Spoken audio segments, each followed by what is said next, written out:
انسان تب بے سکون ہوتا ہے جب وہ ان معاملات کو بھی اپنے ہاتھ میں لینے کی کوشش کرنے لگتا ہے جو صرف اور صرف اللہ کی دسترس میں ہے۔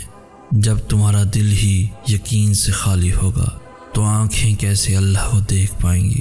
جب تمہیں اپنی دعاؤں پہ ہی توکل نہیں ہوگا تو پھر تم اجر کے حقدار ٹھہرائے جاؤ گے۔ معجزے تمہارے اندر ہوتے ہیں، معجزے تمہارے دل کے راستے سے تم تک پہنچتے ہیں۔ تو اگر تم چاہتے ہو کہ اللہ تمہاری آنکھوں کے سامنے کا منظر بدل دے تو تمہیں اس منظر کو بدلنا ہوگا جو تمہاری آنکھوں کے اس پار ہے۔ اللہ کسی بھی جان کو اس کی طاقت سے زیادہ نہیں آزماتا۔ تو اگر اللہ کو تم پہ اتنا اعتبار ہے کہ تم اس آزمائش سے لڑنے کی طاقت رکھتے ہو تو پھر تمہیں یہ یقین کیوں نہیں کہ تمہارا اللہ تمہیں اس آزمائش سے گزارنے کی طاقت رکھتا ہے؟ جب اسے یہ مان ہے کہ تم بار بار اس سے مانگو گے تو پھر تمہیں یہ مان کیوں نہیں کہ وہ قبول کرے گا؟ جیسے دوا تب اثر کرتی ہے جب تم اسے پابندی سے لیتے ہو، ویسے ہی دعائیں بھی تب اثر کرتی ہیں جب تم انہیں مسلسل مانگتے ہو۔ جیسے دوا آہستہ آہستہ تمہاری تکلیف کو راحت میں بدلتی ہے، ویسے ہی دعائیں بھی آہستہ آہستہ تمہیں شفا یاب کرتی ہیں۔ بس یقین رکھو، کیونکہ جو اللہ پہ یقین رکھتے ہیں اللہ ان کے دلوں کو بہتری کی جانب پھیر دیتا ہے۔ صبر تمہیں توڑ دے گا، تمہاری روح کو جھنجھوڑ دے گا، تمہارے وجود کو ریزہ ریزہ کر دے گا، تمہیں اتنا تھکا دے گا کہ تمہیں لگے گا جیسے یہی تمہاری کہانی کا اختتام ہے۔ لیکن تم پھر بھی دعا مانگنا مت چھوڑنا، تم پھر بھی اللہ کو پکارنا مت چھوڑنا۔ آزمائشیں تمہیں گیو اپ کرنے کی ہر ممکن وجہ دیں گی، لیکن تمہیں اللہ کی محبت کے لیے آگے بڑھنا ہے۔ تمہیں اللہ کا وعدہ یاد رکھنا ہے، تمہیں یہ یاد رکھنا ہے کہ اللہ صبر کرنے والوں کو پسند کرتا ہے۔ تمہیں یہ کبھی نہیں بھولنا کہ اللہ نے صبر کرنے والوں کو ہمیشہ ساتھ نبھانے کا وعدہ کیا ہے۔ تمہیں اللہ کے وعدوں پہ یقین رکھ کر آگے بڑھتے جانا ہے، کیونکہ معجزے توکل کرنے والے دل کے لیے ہوتے ہیں۔ صبر بس کن کہنے سے پہلے کی آزمائش ہوتی ہے۔ اللہ دعاؤں کے انتظار کے ذریعے آزماتا ہے، وہ قبولیت میں دیر کرتا ہے تاکہ تمہارا یقین دیکھ سکے اور یہ دیکھ سکے کہ جو تم مانگ رہے ہو کیا تمہیں واقعی اس کی چاہ ہے۔ اور جب وہ تمہاری دعاؤں کو آزماتا ہے تو وہ تمہیں بھی اتنی طاقت دے دیتا ہے کہ تمہارا دل نہ تاخیر سے تھکتا ہے اور نہ ایک ہی دعا بار بار دہراتے ہوئے اکتاتا ہے۔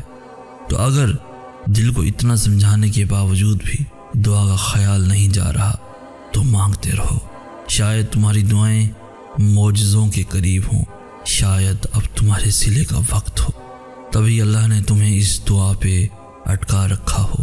شاید یہی آخری موقع ہو وہ پانے کا جو تم نے کھو دیا تھا۔ اللہ نے قرآن میں بڑے افسوس کے ساتھ فرمایا ہے کہ انسان بڑا ناشکرا ہے، یعنی اگر اسے کچھ نہ ملے تب بھی وہ شکوہ کرتا ہے، اور اگر اسے سب کچھ مل جائے تب بھی وہ اس کی قدر نہیں کرتا۔ ہم بہت بد نصیب لوگ ہیں، ہم خوش ہونے کے لیے بڑے بڑے لمحوں کا انتظار کرتے ہیں اور اس دوران ہم خوشیوں کے کتنے چھوٹے چھوٹے لمحے گوا دیتے ہیں، ہمیں خود بھی اندازہ نہیں ہوتا۔ اللہ پاک قرآن میں فرماتا ہے کہ تم شکر ادا کرو گے تو میں تمہیں زیادہ دوں گا۔ کتنا مشکل ہے یہ کام۔ کیا آپ کو وہ نعمتیں نہیں نظر آتی جو اللہ نے آپ کو آپ کی اوقات سے زیادہ دے رکھی ہیں؟ پتہ ہے نعمتیں پانا بڑا آسان ہوتا ہے، لیکن ان نعمتوں کو سنبھال کے رکھنا بڑا مشکل۔ تو آپ اپنی نعمتوں کو سنبھال لیں، آپ شکر کی عادت ڈال لیں۔ رسول اللہ صلی اللہ علیہ وآلہ وسلم نے فرمایا کہ مومن کا معاملہ عجیب ہے، اس کا ہر معاملہ اس کے لیے بھلائی کا ہے، اور یہ بات مومن کے علاوہ کسی کے لیے میسر نہیں۔ اسے خوشی اور خوشحالی ملے تو شکر کرتا ہے اور یہ اس کے لیے اچھا ہوتا ہے، اور اگر اسے کوئی نقصان پہنچے تو وہ اللہ کی رضا کے لیے صبر کرتا ہے، کیونکہ یہ بھی اس کے لیے بھلائی ہوتی ہے۔ اللہ اپنے بندے کے لیے کبھی بھی برا نہیں سوچتا، اس لیے ہر حال میں شکر کرنا سیکھیں، کیونکہ ہمیں جتنا بھی ملتا ہے ہمیشہ اپنے اعمال سے بڑھ کر ہی ملتا ہے، پھر وہ روٹی کا ٹکڑا ہو یا پانی کا ایک قطرہ۔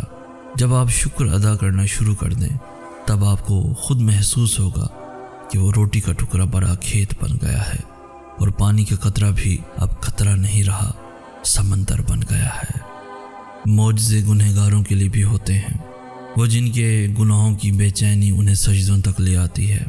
غلطیاں تو سب کرتے ہیں، لیکن جن پہ اللہ نے اپنا رحم کرنا ہوتا ہے، اللہ انہیں ان کی غلطی پہ ارا نہیں رہنے دیتا، وہ انہیں راستہ دکھاتا ہے، توبہ کا راستہ۔ اور پھر جب وہ اس راستے کی جانب لوٹ آتے ہیں تو اللہ بھی انہیں معاف کر دیتا ہے۔ جو معافی کے طلبگار ہوتے ہیں، اللہ انہیں کبھی بھی رسوا نہیں ہونے دیتا، نہ ان کی چاہ میں اور نہ اپنی چاہ میں۔ تمہاری طرف اور تمہاری بے چینی کا تمہیں جائے نماز تک لے آنا ہی اس بات کی دلیل ہے کہ اللہ نے معاف کر دیا ہے، اس نے سن لیا ہے تمہیں۔ توبہ ان رکاوٹوں کو ہٹا دیتی ہے جو تمہاری دعاؤں کو اللہ تک پہنچنے سے روکے ہوئے ہوتی ہے۔ دیر کبھی بھی نہیں ہوتی، اللہ کو تو ہر پل تمہارا انتظار رہتا ہے۔ اور یاد رکھو، اللہ ان کو سب سے زیادہ عزیز رکھتا ہے جو کتنا ہی کیوں نہ بھٹک جائیں، لیکن اللہ کے در کا راستہ کبھی نہیں بھولتے، جو تھک ہار کر ہی صحیح لیکن واپس لوٹ آتے ہیں، کیونکہ اللہ تو سب کا برابر کا ہی ہوتا ہے۔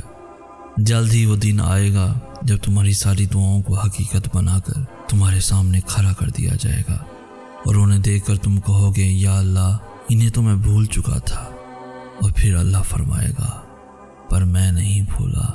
اللہ تو رہتا ہی وہاں ہے جہاں تمہاری دعائیں رہتی ہیں، پھر کیسے ہو سکتا ہے کہ تمہارے دل نے تڑپ کر اللہ سے کچھ مانگا ہو اور اس نے سنا نہ ہو؟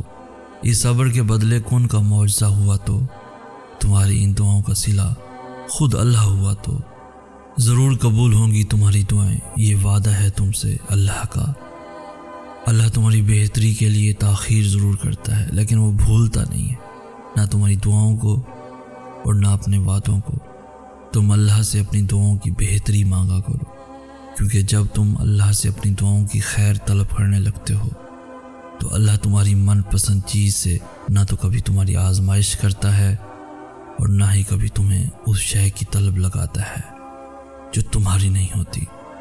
اور دعاؤں میں سکون ملنے لگے تو سمجھو دعائیں قبول ہو گئیں، کیونکہ ان دعاؤں میں اللہ کی رضا شامل ہوتی ہے، اور معجزے اللہ کی رضا ہو جانے سے ہی تو ہوتے ہیں۔ یہ دیر تو بس تمہاری دعاؤں کا امتحان ہوتی ہے، پھر تقدیریں بدل جاتی ہیں اور کہانیاں ایک ان سے پلٹ جاتی ہیں۔ اور یاد رکھنا، دعاؤں سے فوراً معجزے نہیں ہو جاتے، دعائیں آہستہ آہستہ تمہارے لیے اسباب بناتی ہیں اور پھر تمہیں اس مقام تک لے جاتی ہیں جہاں نہ کی گنجائش ہی نہیں رہتی، جہاں تمہارے یقین کے سامنے تمہارا نصیب بھی گھٹنے ٹیک دیتا ہے اور اللہ کن فرما دیتا ہے اور تمہیں تمہاری محبت سے نواز دیتا ہے۔ اور یہ بھی یاد رکھنا، انسان کا دل دکھانے والا اللہ کی محبت کبھی محسوس نہیں کر سکتا۔ اللہ نے کہا ہے کہ ہر تاخیر کے بعد خیر ہے۔ اللہ نے یہ تو نہیں کہا کہ وہ خیر تمہاری من پسند چیز کی صورت میں نہیں ہو سکتی۔ قرآن گواہ ہے جس کے معجزوں کا تم اس رب کے کن سے مایوس ہوئے بیٹھے ہو۔ اللہ دینے میں کمی نہیں کرتا، تم گننے میں غلطی کر دیتے ہو۔ بس تھوڑا سا صبر اور پھر اللہ کن کہہ دے گا۔ دل ان دعاؤں سے کبھی نہیں تھکتا جو اللہ کو پسند ہوتی ہیں۔ اللہ اپنی مرضی کے مطابق تمہارا نصیب لکھ چکا ہے، مگر ہو سکتا ہے تمہاری چاہ کے صفحے پہ اللہ نے یہ لکھ رکھا ہو، میری بھی وہی رضا جو رضا تمہاری۔ وہ جانتا ہے صبر بڑے حوصلے کی باتیں ہیں، اس لیے وہ دعا میں تمہارا دل تب ہی لگاتا ہے جب قبولیت کا ارادہ کر لیتا ہے۔